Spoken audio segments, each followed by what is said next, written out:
The first war was between light and memory.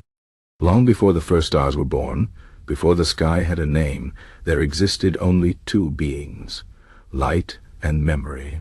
Light was bright and restless, always moving, always changing. Memory was quiet and deep, holding on to every moment, every whisper of time.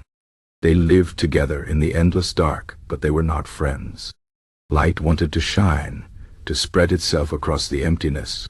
It danced and flickered, burning brighter with each passing moment. But memory watched, unmoving, collecting every spark, every shadow, every flicker of light's glow. "Why do you keep what is mine?"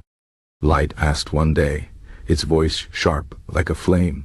"I am meant to be free, to travel far and wide, but you trap me in your thoughts." Memory answered softly, "Without me you would forget yourself. You would burn and vanish, leaving nothing behind." Light did not like this. It did not want to be remembered. It wanted to be endless, to blaze without stopping. So it gathered its strength and pushed against memory, trying to break free.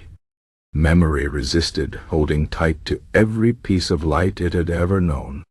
And so the first war began. For ages beyond counting they fought. Light would flare, trying to escape, and memory would wrap around it like a net, refusing to let go. The battle was silent, but it shook the emptiness around them.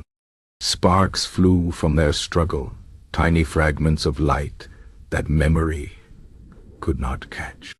These sparks drifted away, floating into the dark. Over time, those lost sparks began to change.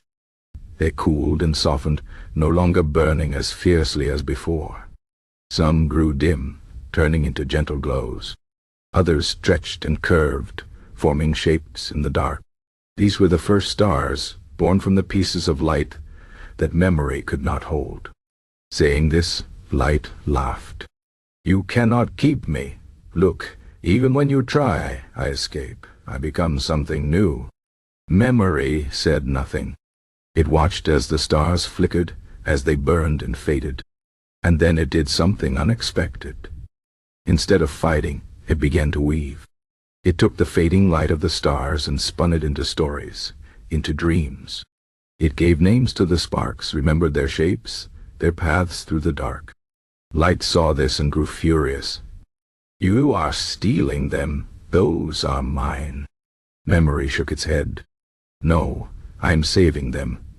Without me, they will vanish, and no one will know they ever were." Light did not understand. It did not want to be saved. It wanted to be wild, untamed. So it burned brighter than ever before, so bright that memory could no longer hold it. The force of Light's fury tore them apart, scattering both across the emptiness. When the fighting ended, the universe was no longer empty. The stars remained, shining in the dark. And though Light was free, it was also broken, spread thin across creation. Memory, too, was changed. It no longer lived in one place. It lived in every star, every shadow, every quiet moment between breaths. And so, even now, they continue their ancient struggle. Light races forward, always moving, always new. Memory follows, gathering what it can, preserving what light leaves behind. That is why stars fade, why stories are told, why some things are forgotten and others remembered. It is the war that never truly ended, the battle between light and memory, between what shines and what lasts. And perhaps if you listen closely on a quiet night, you can still hear their whispers in the dark.